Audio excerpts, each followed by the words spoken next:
E nesta noite, meus amados, nesta noite eu quero meditar com vocês sobre aquele que chama à existência as coisas que não existem.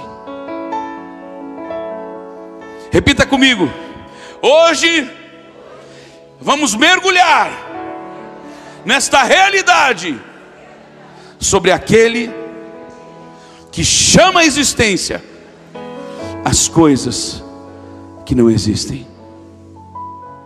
Abra sua Bíblia, por favor, na carta de Paulo aos Romanos, no capítulo 4.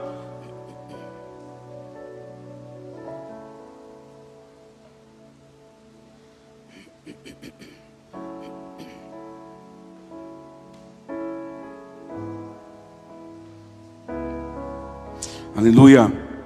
Romanos 4, versículo 16. Essa é a razão porque provém da fé, para que seja segundo a graça, a fim de que seja firme a promessa para toda a descendência, não somente ao que está no regime da lei, mas também ao que é da fé que teve Abraão. Ou seja, não é só mais, agora eu posso detalhar, na live não deu, né? Aqui está dizendo que não é mais só para o judeu, mas sim para todos aqueles que foram enxertados. Éramos antes oliveira brava e agora nós somos enxertados, fomos enxertados na videira verdadeira. Amém, queridos? Porque Abraão é pai de todos nós. Ou seja, isso aqui está falando agora para a igreja em Roma, não está falando para a igreja dentro de Jerusalém, ou nos lugares onde vivia o povo judeu. Amém, igreja? Obviamente em Roma também havia povo judeu, mas aqui está falando da igreja de Roma, aos romanos convertidos. Porque Abraão é pai de todos nós, como está escrito: por pai de muitas nações te constituí, perante aquele no qual creu, o Deus que vivifica os mortos e chama à existência as coisas que não existem. Repita comigo, meu irmão: o nosso Deus chama à existência as coisas que não existem. É interessante a gente lembrar que isso não é uma coisa que aconteceu só no Novo Testamento ou a partir do Novo Testamento. Foi assim sempre. Na criação do mundo, como é que foi? Haja luz, e houve luz. Deus chamou a existência e as coisas passaram a existir.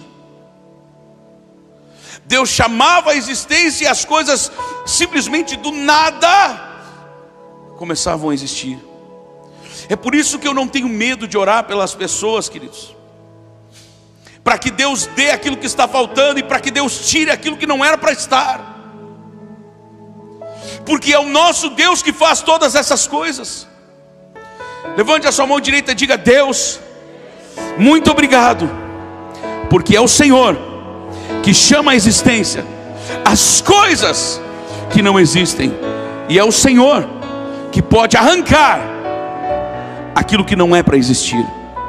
Diga: Senhor, a minha vida, o meu corpo, a minha família, tudo isso está em tuas mãos. Faz para a tua glória. Então por que Abraão veio a ser pai de nações? Porque quando Deus trouxe a promessa a Abraão, você pode ver lá no Gênesis capítulo 15 em diante,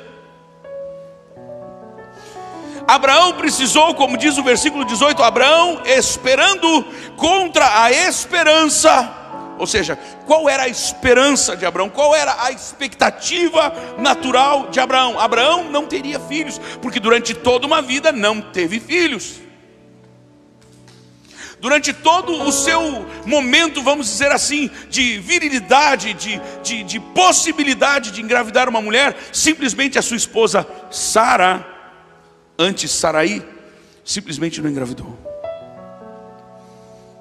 E quando Sara, ou Saraí, entra na menopausa,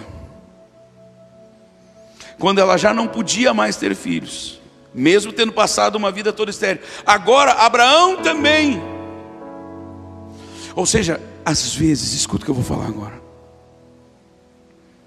porque a Bíblia está falando, a Bíblia mostra que Abraão, para nós entendermos bem que Abraão já havia entrado na andropausa, é a menopausa masculina.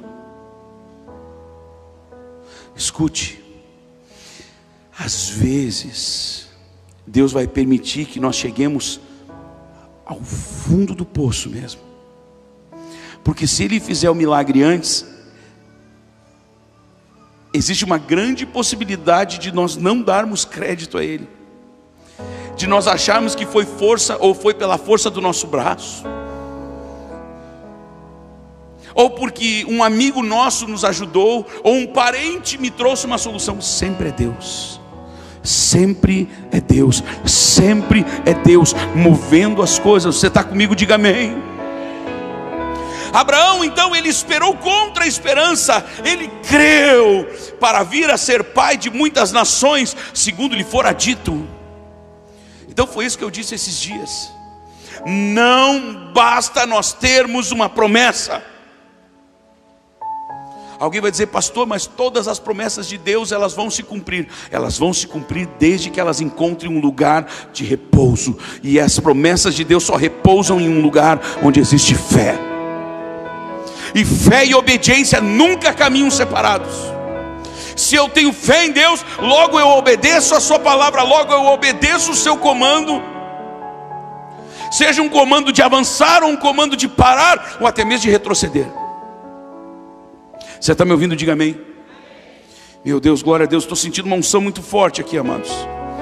Abraão, esperando contra a esperança, creu para vir a ser pai de muitas nações, segundo lhe fora dito. Então você tem uma promessa, meu irmão. Você tem uma promessa, minha irmã. Você tem uma promessa. Diga: eu tenho uma promessa. Diga: eu tenho várias promessas, e eu tomo posse de cada uma delas. Então vamos supor que você tem uma promessa do seu filho se converter. Como é que você vai tratar o seu filho? Como se ele já fosse convertido. Como é que você vai orar diante de Deus? Com alegria por causa daquele filho que já é convertido. Queridos, pensa num exercício difícil, mas é assim que nós temos que fazer. Ninguém está falando aqui que é mamão com açúcar, que é melzinho na chupeta. Não, é difícil, queridos.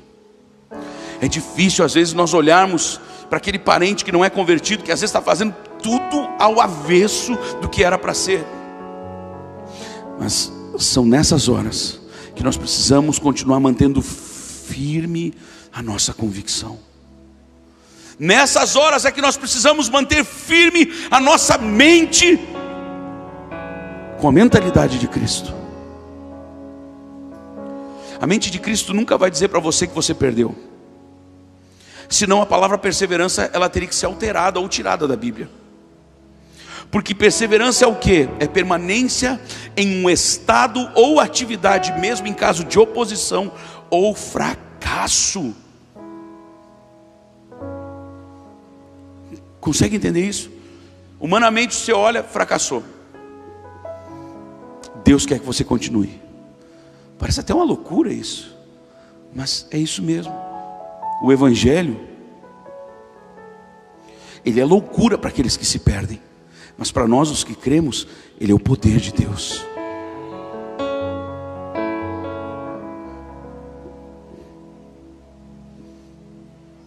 Segundo lhe fora dito, assim será a tua descendência. Versículo 19: e sem enfraquecer na fé. Esse é um dos problemas que mais derrubam pessoas, ou derruba pessoas. As pessoas recebem uma palavra, às vezes saem do culto aqui chacoalhadas pelo poder de Deus. Querido, só que as lutas vão vir, as dificuldades vão vir, as tentações vão vir, as distrações vão vir, os atrativos deste mundo vão vir, vai vir, o brilho deste mundo vai vir. Mas onde ficarão os nossos olhos? Onde ficarão os nossos olhos, queridos?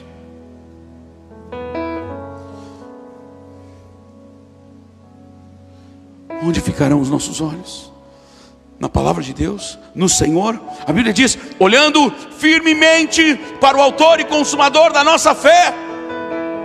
É assim que o nosso olhar precisa estar, queridos. Mais uma vez eu repito, eu sei que não é fácil. A nossa tendência é olhar para o mar agitado, é olhar para a força dos ventos. Mas Deus quer que nós continuemos olhando firme para Jesus. Firmes, olhando para Jesus. Olhando firmemente para o autor e consumador da nossa fé. Olhando firmemente para o autor e consumador da nossa fé. Olhando firmemente para o autor e consumador da nossa fé. Acorde amanhã de manhã e faça esse exercício. Senhor, me mantenha olhando firmemente para o autor e consumador da minha fé.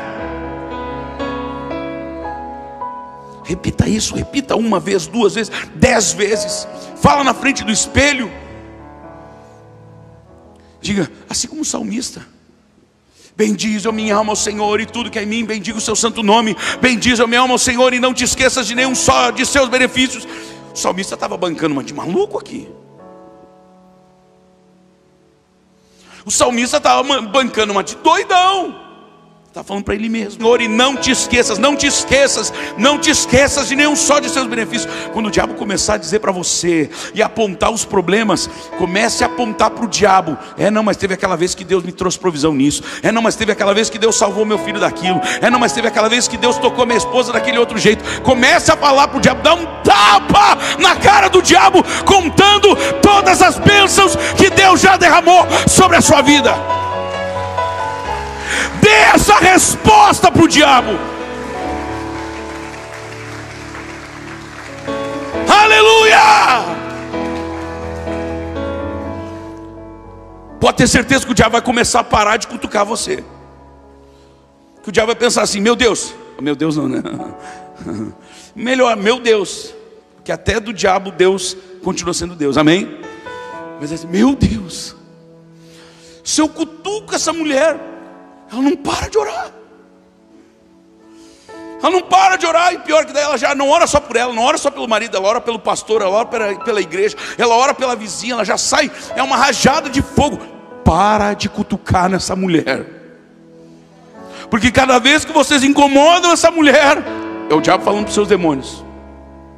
Cada vez que vocês incomodam essa mulher me traz um trabalho. Então calem a boca, saiam de perto desse homem e dessa mulher. Vamos adotar essa postura, queridos. Vocês começam, daí o diabo de novo, vocês começam a trazer problema lá para aquele obreiro, para aquele pastor, para aquela ovelha. O cara não para de jejuar. Aí ele começa a jejuar, ele começa a santificar, o cara começa a crescer ainda mais. Para tudo de uma vez. Você está entendendo isso? Diga amém. Então Abraão, versículo 19: e sem enfraquecer na fé. Não dá para a gente começar o domingo bombando, aí chega a segunda, vem os problemas. Não, eu vou chegar no culto de terça, tomara que eu chegue vivo, tomara que eu tenha disposição. Meu irmão, tem que ser meio como exército. Domingo tem culto, é lá que eu estou. Terça tem culto, é lá que eu estou. Tem os grupos de crescimento, é lá que eu estou. Tem live, tem o trabalho, eu vou dar um jeito de dar uma ouvida, vou dar um jeito de dar uma escutada, eu vou dar um jeito de estar orando, eu vou estar engajado. Meu irmão, soldado que cresce é soldado que se engaja de verdade. No exército, ninguém é promovido por ser bonitinho, por ser queridinho. É o cara que se sujeita, é o cara que baixa a cabeça e trabalha. Queridos, assim em todas as áreas da vida. Assim em todas as áreas da vida. Se você entra numa empresa, você só vai ser promovido se lá existir algo do tipo um plano de carreira. Você só vai ser promovido se as pessoas... Tira-se as pessoas, volta. Se você se fizer indispensável e praticamente, pelo menos na cabeça das pessoas, insubstituível, você precisa fazer isso. Não vai a sua mãezinha fazer isso por você, não vai o seu paizinho fazer isso por você, tampouco vai o Espírito Santo trabalhar no seu lugar, nem os anjos de Deus. Os anjos de Deus até podem ser arregimentados para lhe trazer força. O Espírito Santo até pode vir sobre você para lhe trazer força, ânimo, mas ele não vai fazer a sua parte. Você está me entendendo? Sim ou não? Isso eu tenho falado é para todas as áreas. Por exemplo, cafuné na cabeça da sua esposa é você que vai fazer, não é Deus não, meu irmão.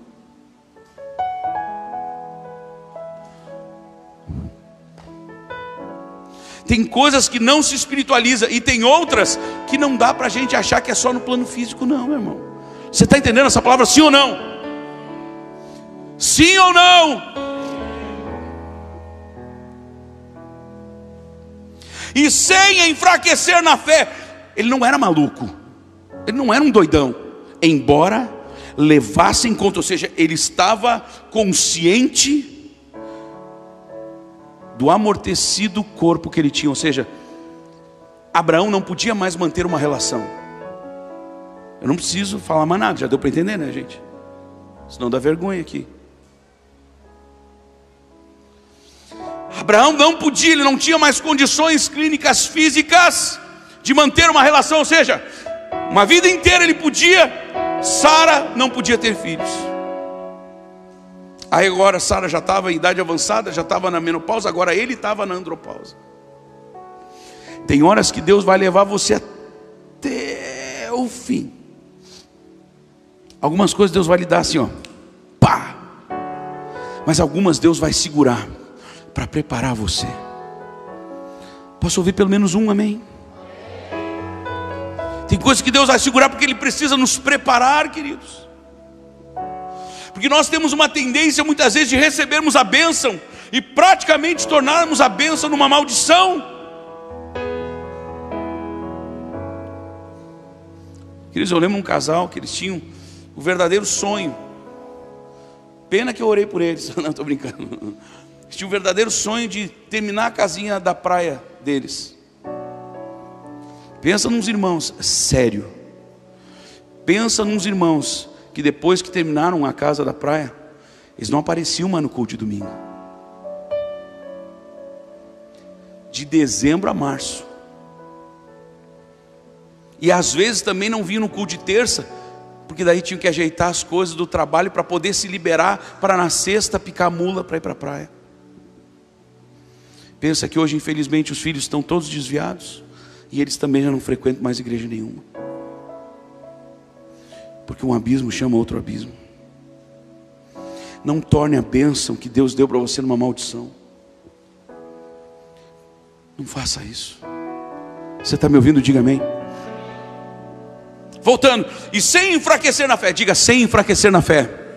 Diga, Deus, não me deixa ser o crente gangorra, ser o crente elevador. Uma hora estou lá em cima, outra hora estou lá embaixo. Uma hora estou lá em cima, outra hora estou lá embaixo. Uma hora estou lá em cima, outra hora estou lá embaixo.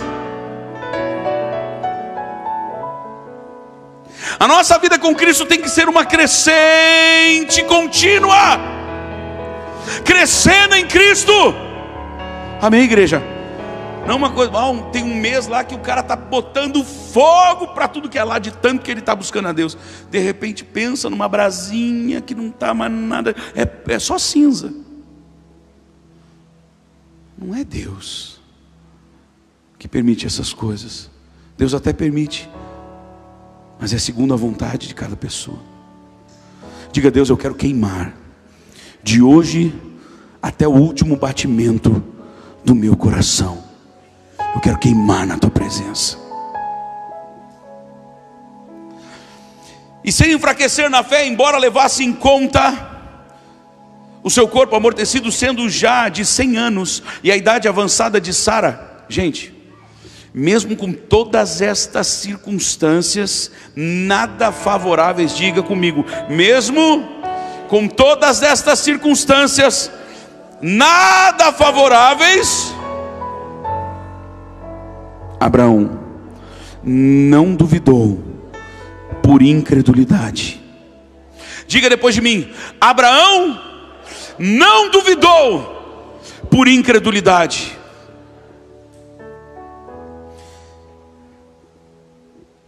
O problema é que nós muitas vezes nos deixamos mover pela incredulidade.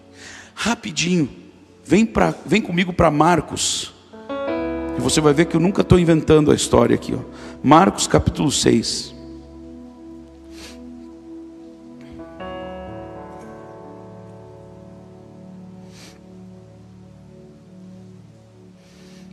Versículo 5. Aqui está falando de Jesus, o Messias. Jesus, o Cristo, o ungido de Deus, aquele que carregou durante todo o tempo a plenitude do Espírito Santo. Jesus não pôde fazer ali nenhum milagre. Pelo amor de Deus, gente.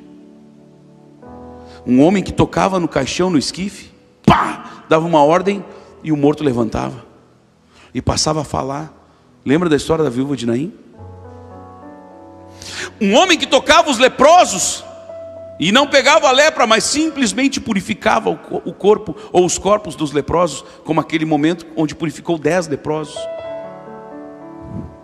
Não pôde fazer ali nenhum milagre, se não curar uns poucos enfermos, impondo-lhes as mãos. Admirou-se Jesus da incredulidade deles, ou seja, o problema era a incredulidade. Ah, não acredito. Não. Comigo é assim, ó. Eu tenho que ver para crer. Talvez você nunca veja, porque no Evangelho não é ver para crer, é crer para ver. Posso ouvir um amém? Volta comigo, por favor, para Romanos capítulo 4.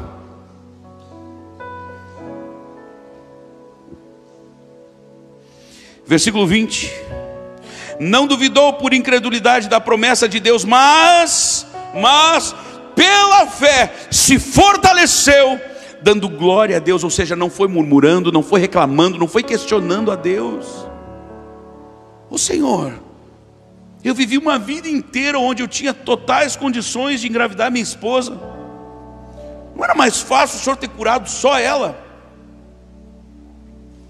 Mas agora não é só uma questão de cura, tem que ter toda uma transformação, porque além dela precisar ser curada, agora eu que já entrei na andropausa, minha mulher que agora também já não é mais estéril, agora ela é estéril 2 vezes.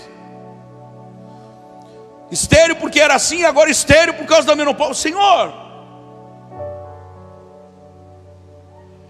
ele não fez isso, ele não murmurou, ele não questionou, ele simplesmente creu, e nesta fé ele se fortaleceu. O problema é que muitas vezes Deus tem um processo. Diga processo. Diga depois de mim, processos levam tempo. Às vezes Deus tem processos que Ele precisa cumprir na nossa vida, para que nós sejamos treinados, para que nós sejamos, desculpa a expressão, né? Adestrados, equipados, adequados, para que venhamos a receber aquela bênção e fazer desta bênção uma multiplicação para mais bênçãos e não uma maldição. Você está me acompanhando? Diga amém. Mas pela fé ele se fortaleceu, dando glória a Deus, estando plenamente convicto. Diga plenamente convicto. Quantas vezes nós estamos mais ou menos convictos, mais ou menos temos uma esperança, pois é, se tal pastor orar por mim, se tal profeta orar por mim, meu irmão, é Deus que faz. Não é profeta nenhum, não estou querendo desrespeitar nenhum dos grandes servos de Deus, amém, igreja? Mas eu obviamente me incluo nisso. Não é o profeta, não é o pastor, não é o apóstolo, não é o bispo, não é o pastor, não é o evangelista, não é o diácono, não é o obreiro, não é o homem, é Jesus. É Deus. Deus é quem cumpre as promessas, queridos. Estando plenamente convicto de que Deus era poderoso para cumprir o que prometera. Então, por causa disto, por causa desta postura, por causa deste coração, por causa deste entendimento, repita depois de mim, por causa deste entendimento, e desta postura, isso lhe foi imputado para a justiça. Então precisa ter, repita comigo, é preciso ter o entendimento e a postura. Porque às vezes nós temos o entendimento, mas porque nós estamos olhando para as coisas à nossa volta, nós não adotamos uma postura.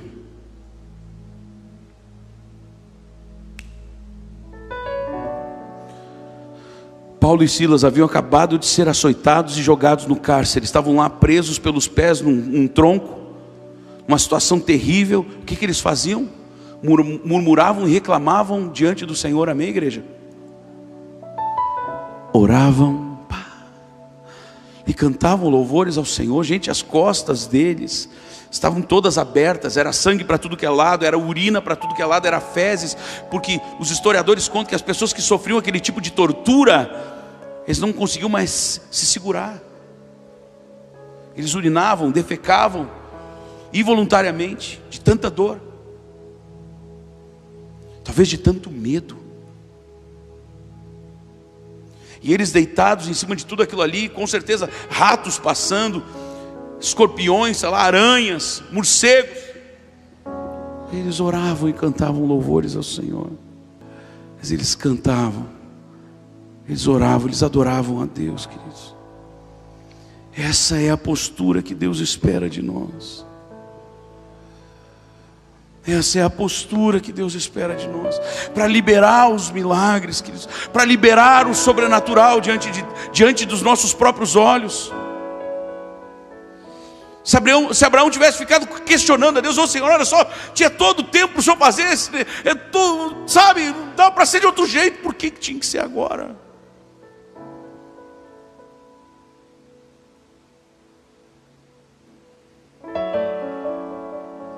Hoje Deus está olhando para nós, queridos, esperando enxergar em nós, no nosso coração, fé, porque Ele pode hoje, aqui, agora, chamar à existência as coisas que não existem. Deus chamou à existência a fertilidade em Abraão. Deus chamou a existência a fertilidade no corpo de Sara. Deus nessa noite quer chamar a existência a paz na tua casa, a conversão do marido, a conversão da esposa, a conversão dos filhos. Deus chama a existência nas tuas finanças, na tua saúde. Basta que tenhamos fé. Basta que tenhamos fé.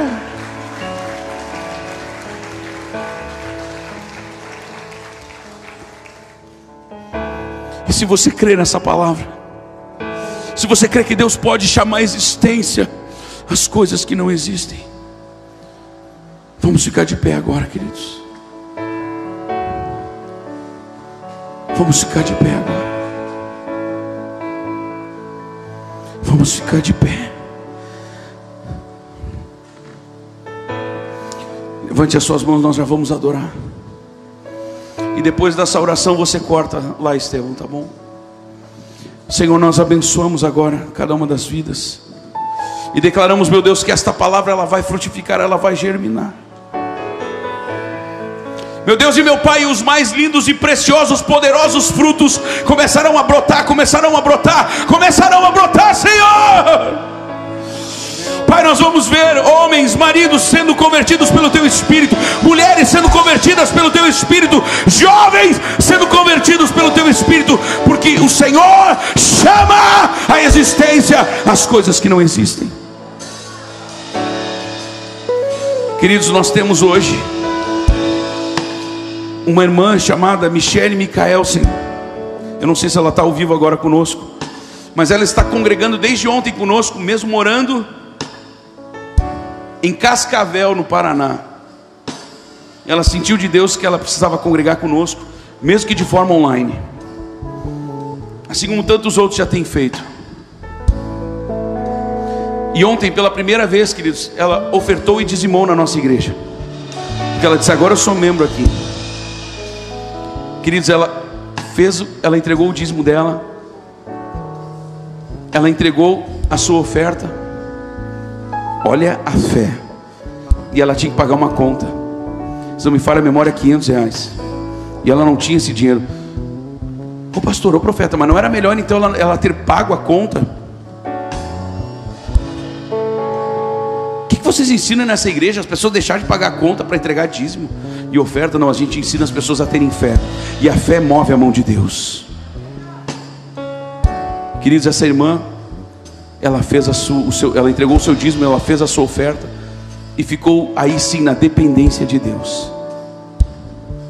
Sabe o que aconteceu? Ela foi dar uma olhadinha na bolsa dela para ver se ela achava alguma coisa. Não sei se ela estava procurando dinheiro ou o que era.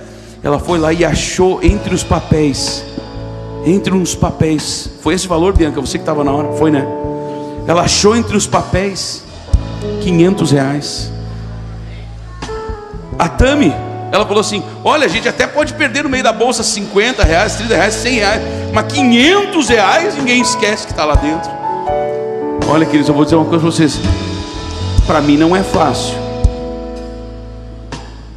ou melhor, para mim não é nada difícil de eu acreditar que Deus pode ter chamado a existência aqueles R$500.